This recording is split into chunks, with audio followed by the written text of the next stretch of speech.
If the separation of church and state ever existed in the state of New York, that distinction has been obliterated by the Empire State's new governor, Kathy Hochul, who demands that her constituents take the coronavirus vaccine and justifies her demand as an edict from God himself.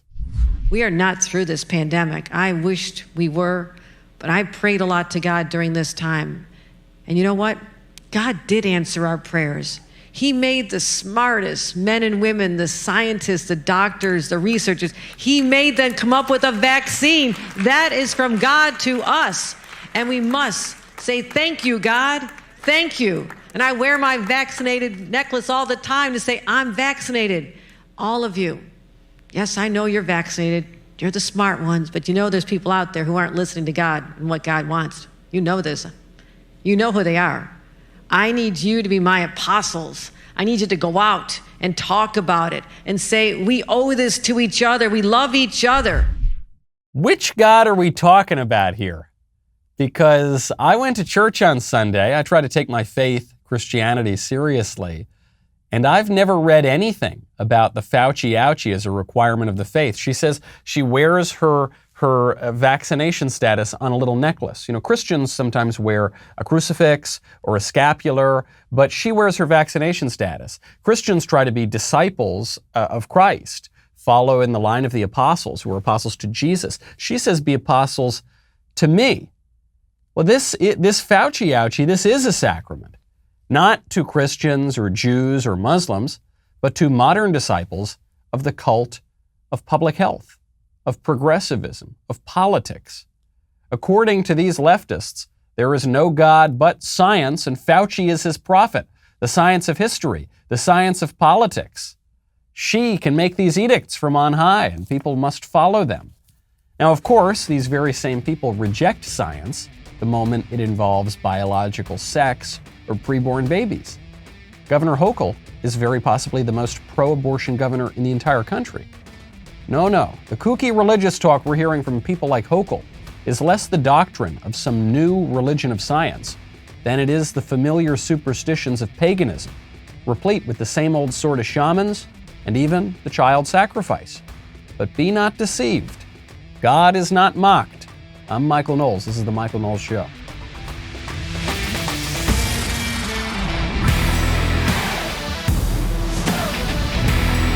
Welcome back to the show. My favorite comment yesterday from Old Schooled. Man, that guy has gotten a lot of top comments on this show. He says, if the left actually cared about offering immigrants asylum due to horrible living conditions, they would be bringing Australians here by the planeful. That's true, but you can never help the West. Even when the West is in the Southeast. You can never help Western civilization. It's all about bringing other people into our civilization because our civilization is so rotten and we've wronged everybody and we're the cause of all the problems on Earth. That's what's going on. But I agree.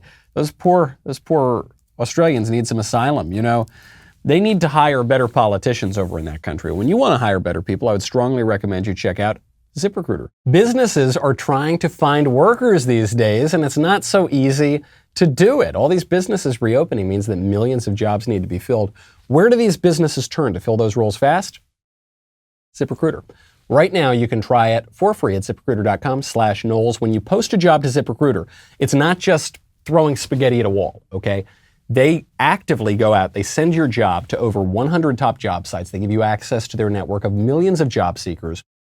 You review recommended candidates that they go out and find you. You invite your top choices to apply for your job, which encourages them to apply faster. According to ZipRecruiter internal data, jobs where employers invite candidates to apply get 2.5 times more candidates. Head on now, check it out. ZipRecruiter's tech is so effective that 4 out of 5 employers who post on ZipRecruiter get a quality candidate within the first day. Right now, you can try ZipRecruiter for free at ZipRecruiter.com/Knowles. That is ZipRecruiter.com/KNWLES. ZipRecruiter.com/Knowles. ZipRecruiter, the smartest way to hire. Governor Hochul in New York, really creepy stuff from her. I have long said, quoting Cardinal Manning, that all politics, all human conflict ultimately is theological. All politics boils down ultimately to religion because we're talking about morality, we're talking about ethics, we're talking about the relationship of man to his community and to his state and to his God, his place in the universe. So obviously it's going to eventually come down to religion. But this lady's taking it to a really crazy extreme, wearing her vaccination status like some kind of religious totem. Meanwhile, she's firing hospital staff. We're told that we need the hospital staff. We're told that these are the most wonderful people in New York. These are the heroes, more heroic than the firemen on 9/11, the nurses and doctors who, treated people with the Wuhan cough. But now, after hearing that for 18 months, we are being told that the hospital workers are going to be fired because some of them don't want to take the Fauci ouchie. We'll be nation leading with our mandate, which strikes at midnight tonight, when everyone is expected in a hospital in the state of New York or a healthcare facility to have been vaccinated. I will be signing an executive order to give me the emergency powers necessary to address these shortages where they occur. That's going to allow me to deploy the National Guard, who are medically trained, deploy people who've been retired, who may have had a license lapse, bring in people from elsewhere. That is not my first position, though, my friends. My desire is to have the people who've been out there continue to work in their jobs, work in them safely, and to all the other healthcare workers who are vaccinated, they also deserve to know that the people they're working with will not get them sick. So we're told that the hospitals are overflowing. We need all hands on deck. And we're also told that if you don't get the shot, then we're going to fire you. Why do you need to get the shot? Because people need to come in and get their booster shots. Why do they need to get their booster shots? Because the vaccine apparently wasn't as effective as we were told that it was in the first place. So then why do you need to get the vaccine, hospital workers? Well, because it's so extremely effective. What? Are you sure about that? Well, don't worry. There's no reason to hesitate to get the vaccine because the vaccine is extremely safe. Okay, well, what's the evidence that the vaccine is safe? Well, the vaccine is so safe that the FDA won't approve the booster shots that we all said that we need because the vaccine isn't as effective as we told you it was in the first place. Huh? What? It's not making a whole lot of sense to me. It's not making a lot of sense to me either. This is an exercise, as it's been from the beginning, but it's getting clearer by the day. This is an exercise in political power. There's not a lot of reason to it. People from the beginning have been comparing the coronavirus, the COVID, the public health dictatorship to a sort of religious apparatus. I've made this comparison before, but the difference here is that true religion is reasonable. These people are not reasonable. They're changing their story every single day, and they are capriciously wielding power. Now, this is sick stuff. Obviously, it shows you how disingenuous the left was when they were extolling the virtues of the healthcare workers and say they don't care about the healthcare workers. They care that people do what they tell them to do. And the minute the healthcare workers don't do what they tell them to do, they fire them. They put them out of a job. The greatest heroes in the world for 18 months. Sorry, you're on your rear end in the middle of the street. Now, why are people going into the hospitals? It's not because they have COVID, necessarily. A lot of people are coming down with COVID symptoms, and they think they have COVID, but they're testing negative for COVID. This was a headline just came out from the Daily Mail. So the headline is, "Why are so many suffering dreadful COVID symptoms, but still testing negative?" Sarah Vine was convinced she had it, but countless tests said otherwise, and she's far from alone. What is going on? Is it some grand conspiracy? And there's the conspiracy regarding the tests, or is it because COVID for the vast majority of people is just a cough and a headache? And COVID is not the only disease that will give you a cough and a headache. We used to call that a cold, or the flu, or any other number of ailments. And people get sick, by the way. I know this is shocking, people can get sick and have it not be the coronavirus.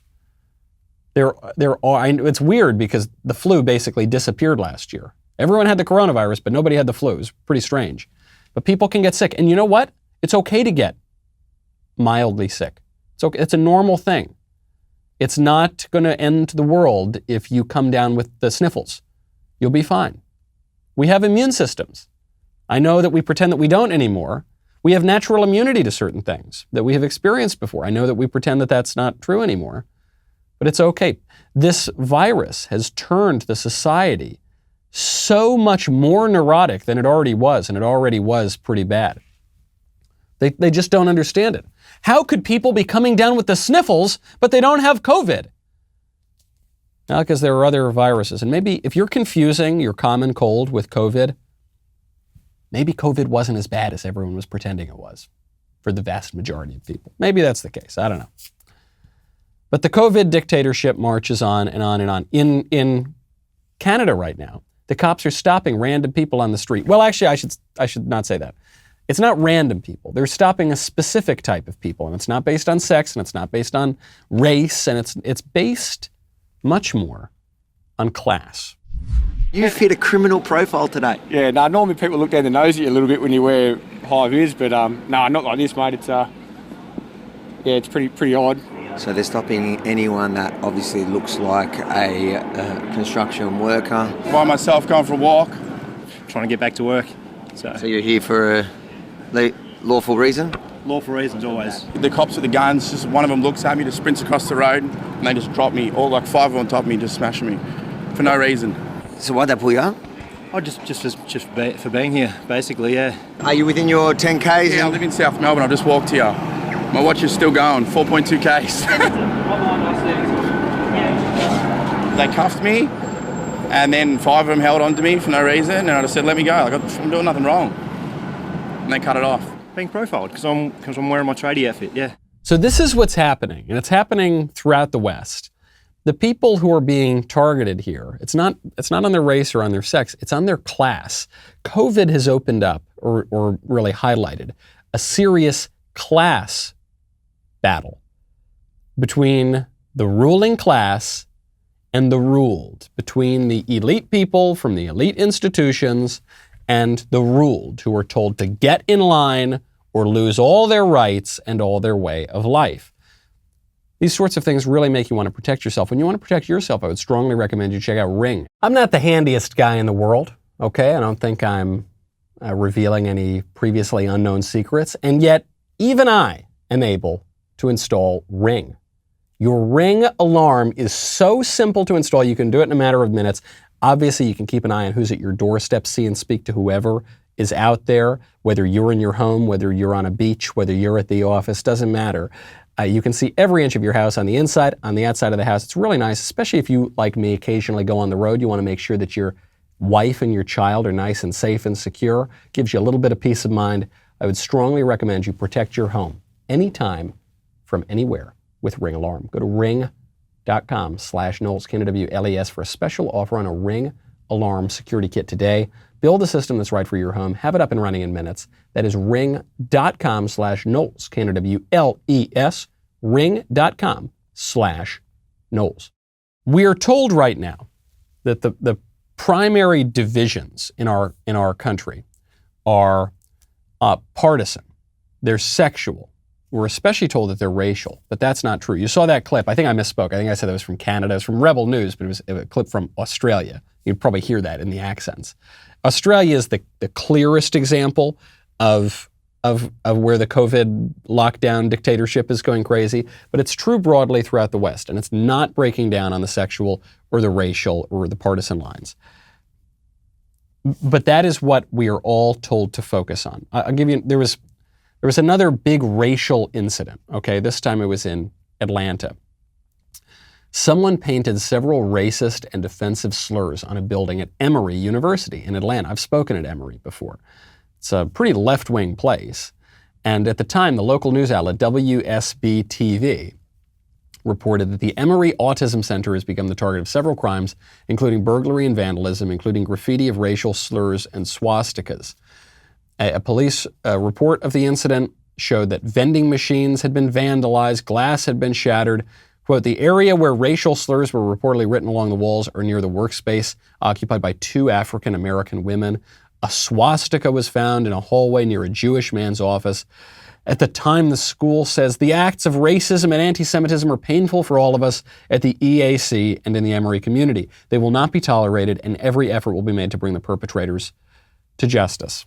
When I saw this story, without knowing anything else, but I hadn't seen the picture of the guy who perpetrated it. I looked at that, I said, that's a hoax. That's a hoax. That's not a white supremacist. It's not a neo-Nazi. It's a race hoax being perpetrated by big libs, by left-wingers, very likely by a black guy. You know, I hate to say I told you so, but I was right. It turns out the perpetrator is black. He's a black guy. I detail a lot of these incidents in my book, Speechless. So many of the majority of the highest profile racial incidents in recent decades turned out to be hoaxes. The allegedly oppressed people were the ones who set the whole thing up in the first place. Why is that? Well, you can see you see it in the statement given by the school. The acts of racism and anti-Semitism are painful for all of us. Stop it right there. No, they're not. They're pleasurable. These are pleasurable incidents for people who can claim victimhood and therefore social currency, and for the ruling class that seeks to divide us. These racial incidents, these hoaxes, are extremely pleasurable because it advances their political goals. They're painful for the people who are accused of bigotry and racism and whose rights and way of life are being taken away as a result of that. But it's pleasurable for the people who benefit from it.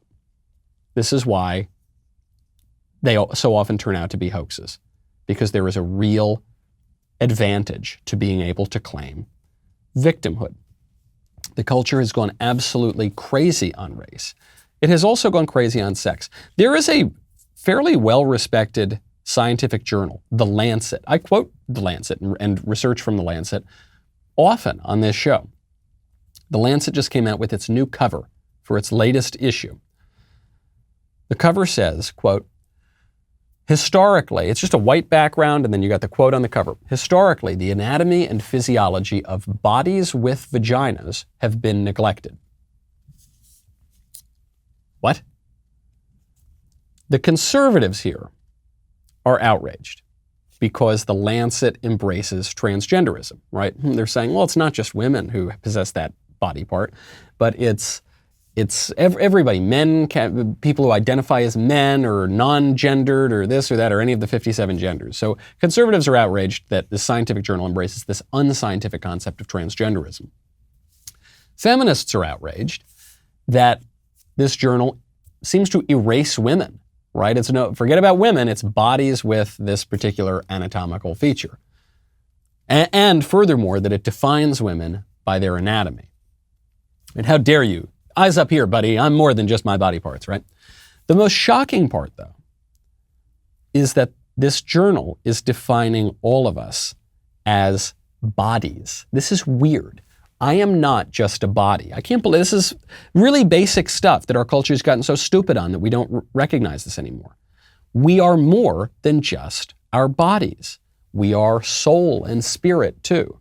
We're not just meat puppets. We're not just flesh. We have minds, okay? You've got the materialist heresy on one hand, which is the idea that we're just meat puppets. Then you've got the transgender Gnostic heresy on the other, the idea that our bodies have nothing to do with who we are. And then you've got the normal, obvious, common sense, true understanding of human nature, which is that we are both.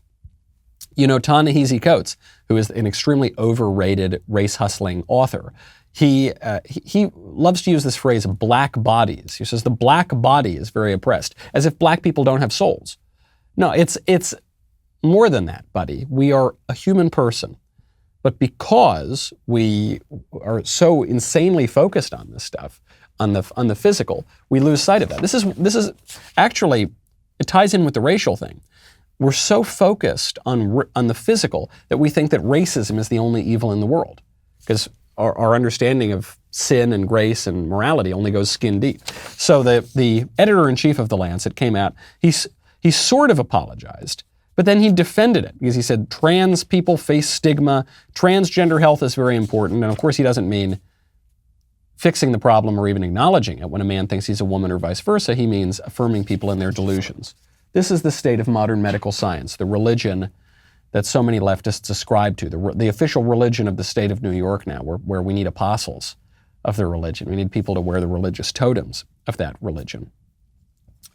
Speaking of sex, there's a sex story that came out a few days ago that I didn't get to, but I don't want to miss it. I do want to get to it because it's a weird one. Chris Cuomo has been accused of sexual harassment, and he's been accused of this in the New York Times, and I can't believe it. This is really strange. I have to sort of defend Chris Cuomo here. Okay, so this woman, Shelley Ross, who is a TV journalist and executive producer at ABC and CBS, she is accusing Chris Cuomo of greeting her at a party by grabbing her derriere in 2005. So this is 16 years ago. This woman had been Chris Cuomo's boss. She had been the EP on the show. But then she left, so she was no longer his boss. And he shows up to this party. One imagines people are throwing back a few cocktails here. And he grabs her in this kind of grotesque way. He goes up, he greets her, he grabs her on the derriere, and he says, now I can do this, ha ha ha. And she says, no, you can't. And her husband was there, and so after this party, he apologizes. He sends her an email, it says, this is from the article, she's acknowledging this. Now that I think of it, I'm ashamed. I shouldn't have even put you in such a position. Please apologize to your very good and noble husband. Please pass along my apology. I apologize to you as well for putting you in this position. Next time I'll remember the lesson, no matter how happy I am to see you. My hearty greeting was a function of being glad to see you, but, I'm ashamed. Mea culpa. Okay, and she obviously accepted his apology, but now 16 years later, she's turning it on him again. This is very cynical. It's very cynical. Obviously, Chris Cuomo should not have done it. It's a boorish, barbaric thing to do. You should not greet women this way, especially not when they are married, especially not when you are married, okay? Nobody says that what he did was right or that what he did wasn't wrong. Least of all, Chris Cuomo, who apologized for it. And she apparently accepted his apology at the time. But now, 16 years later, she doesn't like something that he has said or done, and so she comes out and says he sexually assaulted me. That's not about justice. That's not about protecting the world from a predator. That's not about showing him the error of his ways even, because he apologized already. You accepted his apology. It's just about political opportunism. It's just about finding someone's sin that he's already apologized for and holding it over him to make him do whatever you want for the rest of your life and his life. That's not right. What a graceless society we live in, if that's the norm. Really bad for society. If every wrong that you have ever committed, and I'm certain that you, like me, have committed many wrongs, many sins in your past, if any of them, even the ones that have been forgiven, can then just be used to attack you, to destroy your career, to even get you thrown in prison or something, to get you really accused of a serious crime, what kind of society are we living in? It's so cheap. The woman essentially admits in this article, yeah, it's not really about justice or my feeling of victimhood. This is just about getting Chris Cuomo, because he's doing things that I don't like. That's ugly stuff. And we got to call it out, even if it's Fredo Cuomo, even if it's someone that we generally don't like very much. Speaking of these sorts of issues, if you are having a little trouble with men's health, I would strongly recommend you go check out Hims. 4hims.com is all about men's wellness. Need help with ED, hair loss, have a cold? Interested in mental health or coronavirus home tests? Hims is here for you. Through Hims, you can get the prescription medication that treats ED, real science, real solutions to ED. You get the same active ingredient as that expensive little pill, but without the expensive price tag. This could cost hundreds of dollars if you had to go through a doctor or a pharmacy. Not so with Hims. Hims makes it simple and affordable. Why live with ED when the solution can be so simple? Take control of your wellness. I know that men don't always like to talk about these sorts of things. Well, Hims makes it so simple, easy. Try Hims today by going for a free online visit. Go to 4hims.com/Michael for your free visit. That is 4hims.com/Michael, FORHIMS.com/Michael. Prescription products are subject to medical provider approval and require an online consultation with a medical provider who will determine if a prescription is appropriate. See website for full details and safety information. That is 4hims.com/Michael. Also, subscribe and start listening now to Morning Wire on Apple, Spotify, or wherever you listen to your podcasts. Leave a 5-star review if you like what you hear. We'll be right back with a whole lot more.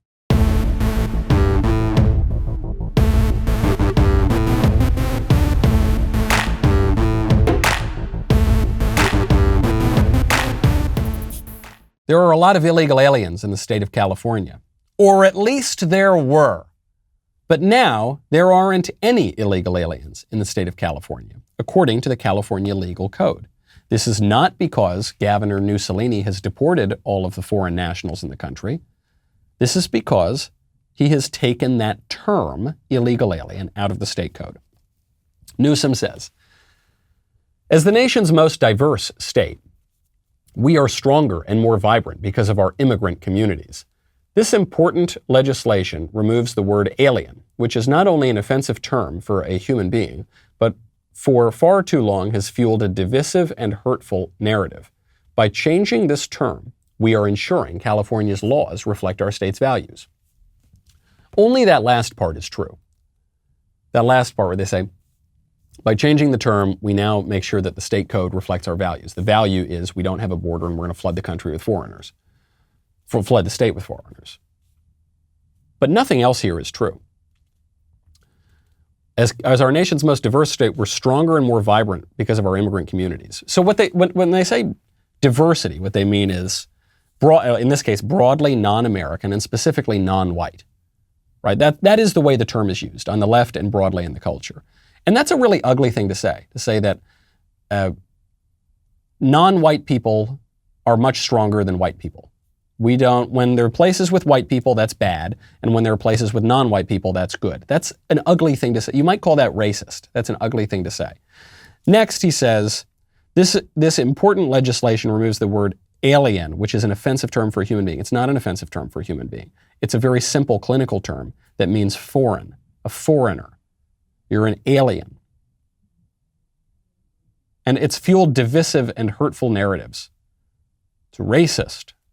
No, it's not. It's clear language for a foreigner. But now, when those terms are taken away, they'll be replaced by terms like migrant.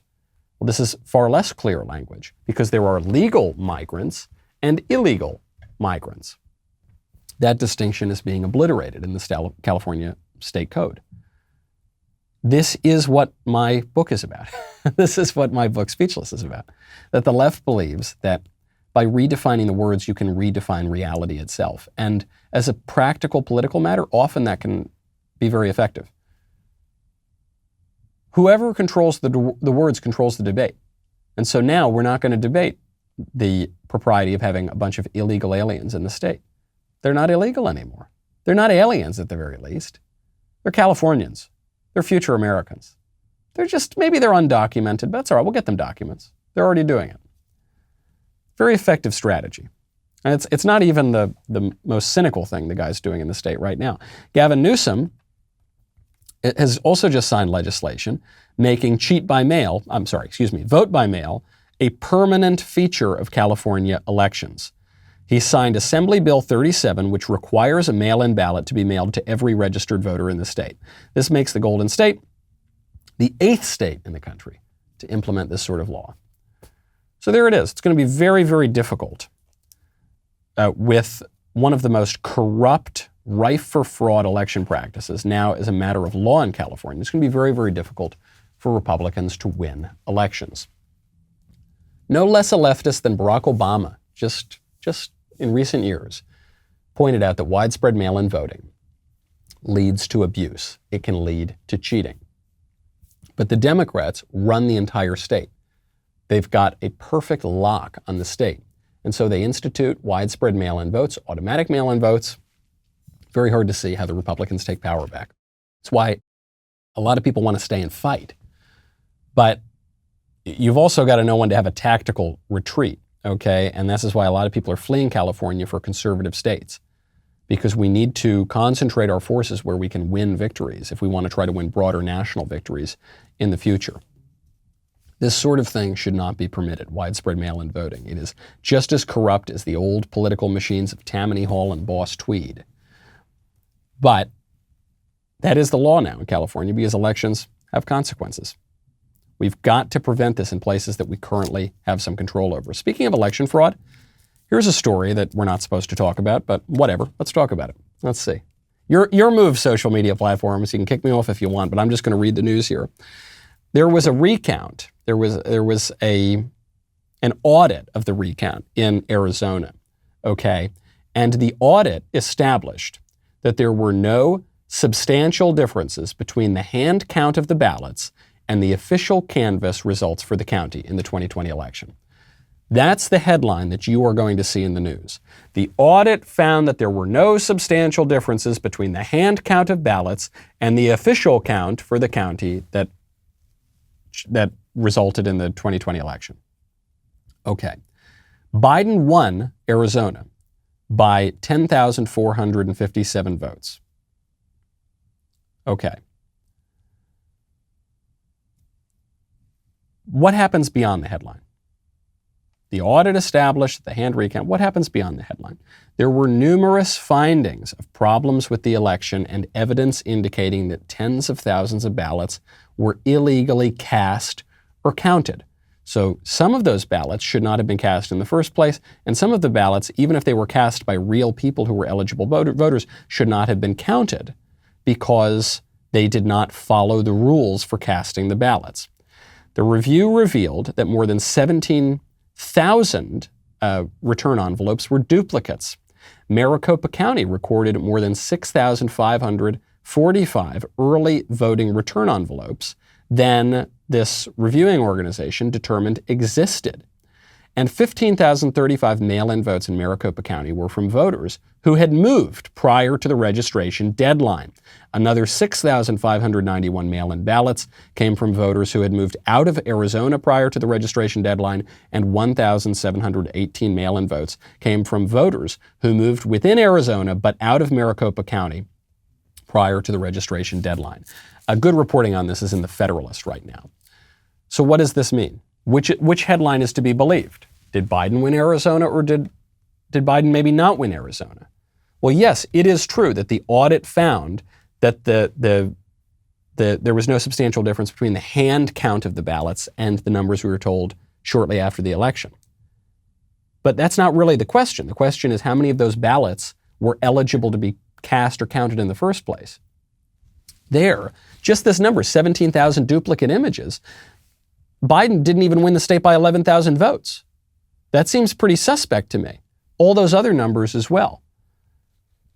The media are only, the establishment media are only going to give you that statement. The hand recount and the official numbers after the election were basically the same. Well, okay, but that's not the point. The point is how many of those ballots should have been counted in the first place. And these reviews suggest to me that the answer is far from clear. And if it is clear, it's maybe clear in a different direction. I think that this recount is a vindication of the people who say that there was a lot of corruption. And there are other numbers too. I'm just giving you the top line views, but there's a lot of other shady stuff that was discovered in this audit, in this review. I think the people who demanded the audit and the review were obviously justified in doing so. But one of the problems with these mail-in ballots is that there's very little you can do. It's very difficult to trace these things, to compare these things. It's hard to count them in the first place. That's why we've been so reticent as a country to use them. But now that Democrats think that they can really count on that advantage, they're pushing them very, very hard. So what can we do right now? Probably nothing. About the 2020 election. Nothing, really, is the answer. What can we do right now moving forward? Well, we can, in the states where we have power, we can prevent this kind of stuff from going on. This is something Ron DeSantis is doing in Florida. DeSantis just directed the Secretary of State, Laurel M. Lee, to investigate Facebook for election interference. Governor DeSantis says that recent reports showing that Facebook is impacting the results of state and local elections are, quote, an affront to the basic principles of our republic. So he signs this order. He says, I hereby direct that your office immediately investigate this alleged election interference caused by Facebook through its whitelisting program and any other previously undisclosed program within Facebook in order to determine whether any violations of Florida's election laws took place. The report that came out showed that Facebook officially does not enforce some of its rules on some of its people. Some elite people get to violate Facebook's community standards and rules, and some people don't. And as we saw during the 2020 election, Democrats get favorable treatment. That's just the way it goes. And when there are damaging stories about the Biden family, published, for instance, by the New York Post, those just don't spread on Facebook. You don't get to post them. You don't get to privately message them. And that constitutes election interference. Facebook, and especially Google, and to a lesser degree Twitter, control the public square. What they are doing is by definition a political act, which means in a country that is self-governing, they control the entire political order, and we cannot permit that. And we need to use state power. We need to use the government to stop that. I know this is going to be shocking to people who over the past 20 years have been told that the government is the only threat to our liberty and we've got to stop big government, we've got to shill for corporations that hate our guts. But that is the wrong idea. If my rights and my way of life are being taken away by some weirdos in Silicon Valley, that does not make me feel any better than if they were being taken away by the government. And the reason we have a political system is so that we can use the government for just ends. Like, for instance, preventing weirdos in Silicon Valley from controlling our politics.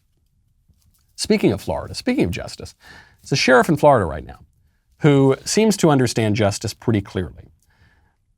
There is a man who is accused of attempting to kill a cop and critically wounding him, and he might not survive. He's not expected to survive.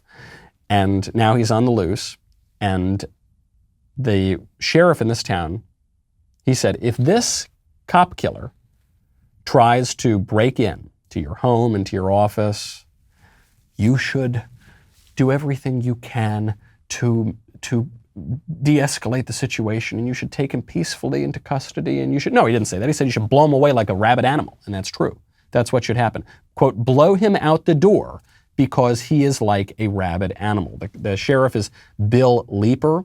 He was referring to this man, Patrick Renee McDowell, who, according to the Northeast Florida Fusion Center, which is part of the Florida Department of Law Enforcement Agencies, he has military training. He was in the Marine Corps, and he shot Deputy Josh Moyers, 29 years old, in the face last Friday. Blow him away. We are told that in order to have criminal justice reform in this country, which is so sorely needed, we need to go easier on criminals, and we need to let criminals out of prison, and we need to not put them in prison in the first place, and especially if they're black, we need to not arrest them because of historical blah, blah, blah, whatever. And it's really compassionate to let these killers and thugs and criminals just go on the loose. That is not compassionate. That's very cruel. That's cruel to all of the innocent people that these criminals are going to attack. The compassionate thing here is to enact justice. Okay? It's much more compassionate to his potential victims, and it's more compassionate to him. This man is not thriving by killing cops. That's not good for him. It's not good for his soul. That's not good for him as a member of society. It is good to bring him into line with justice. We do need criminal justice reform in this country. It's not that we have an over-incarceration problem. We have a significant under-incarceration problem in this country.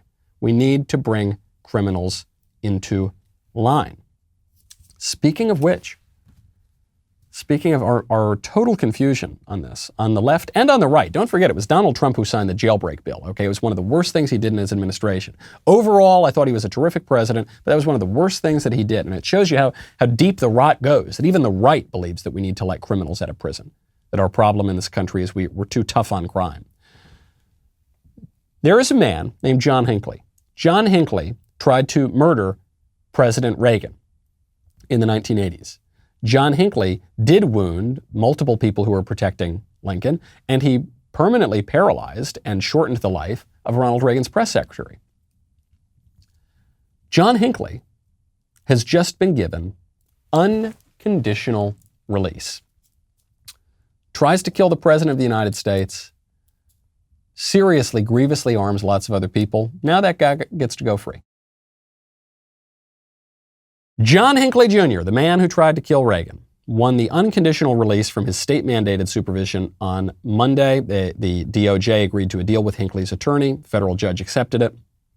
He will live his life without court-ordered restrictions and mandated supervision of his doctors. Hinckley's attorney says there is no evidence of danger whatsoever. It's a momentous event. This is compassionate, isn't it? I don't know that it's compassionate. So first of all, the only reason this could happen is because Hinckley was found criminally insane.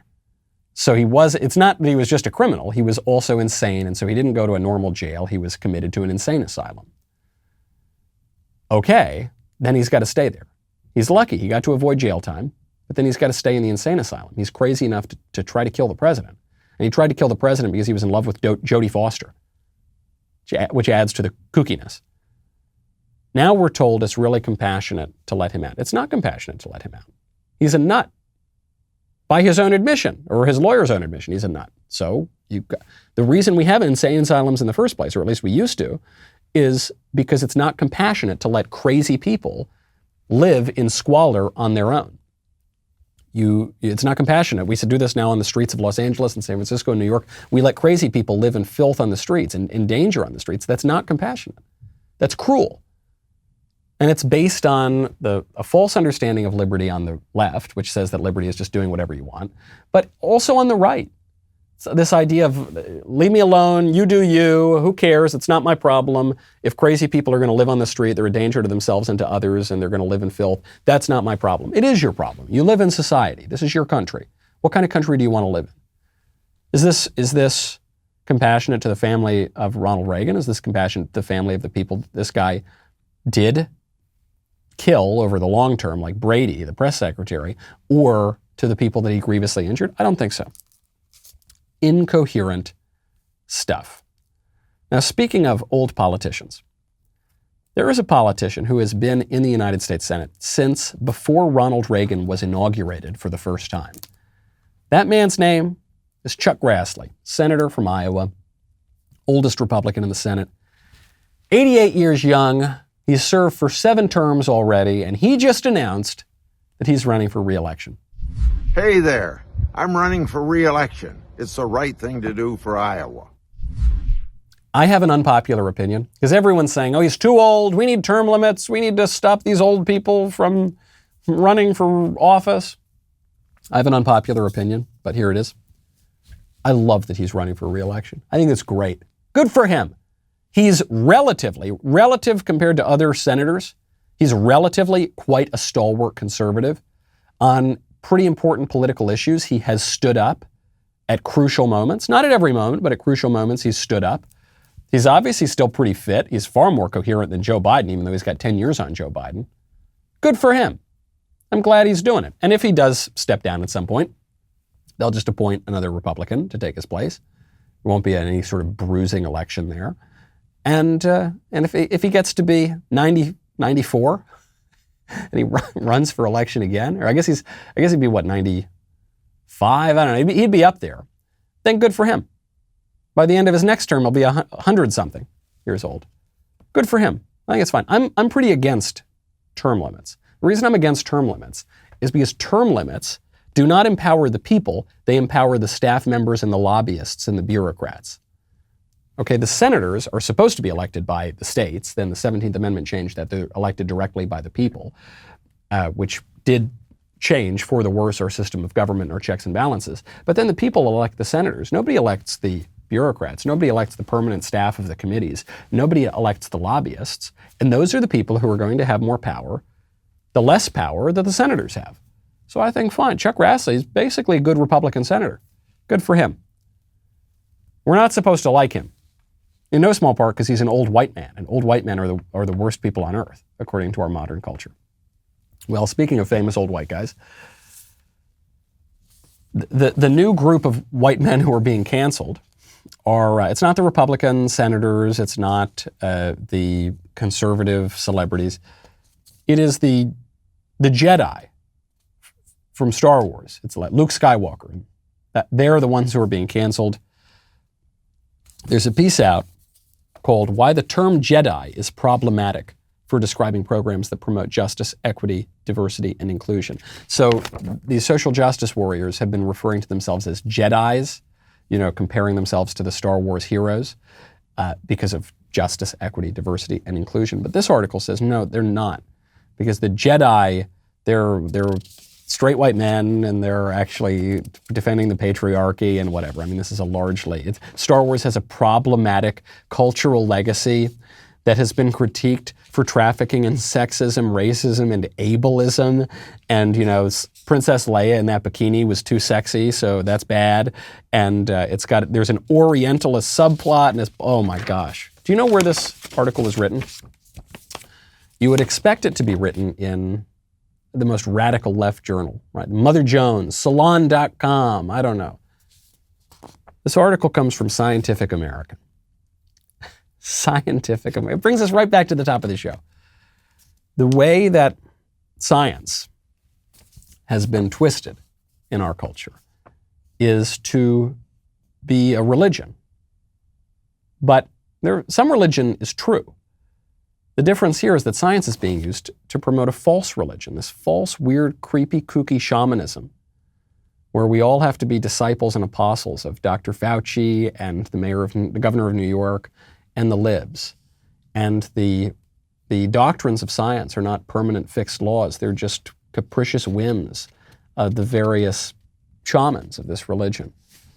And they change day by day by day. This is what science means. And I know a lot of right-wingers say, well, look, I defend science, but I don't support scientism. Or I support science. I want to follow the science.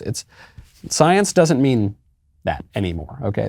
The left is redefining that word too, to try to redefine reality. This is a strange, creepy cult on the left. And we are not going to win by playing along with their premises. We are going to have to talk about more basic things in our politics. Justice, true liberty, tradition, the way of life, what it is that we want to preserve. Okay, that is what we need to offer. The left has a very aggressive religious view, and it sweeps up a lot of people. What vision are we offering? If the only vision we can offer is, hey, leave me alone, hey, you do you, let's all just do whatever we want to do. If that's the vision we're offering, we're going to continue to lose. I'm Michael Knowles. This is The Michael Knowles Show. See you tomorrow.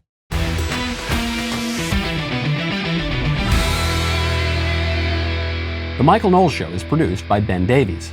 Executive producer, Jeremy Boring.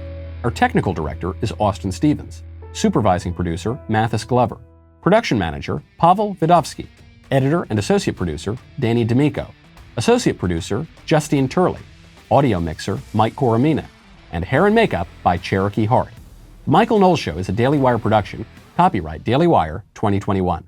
On the Matt Walsh Show, we talk about the things that matter, real issues that affect you, your family, our country, not just politics, but culture, faith, current events, all the fundamentals. If they matter to you, come check out the show.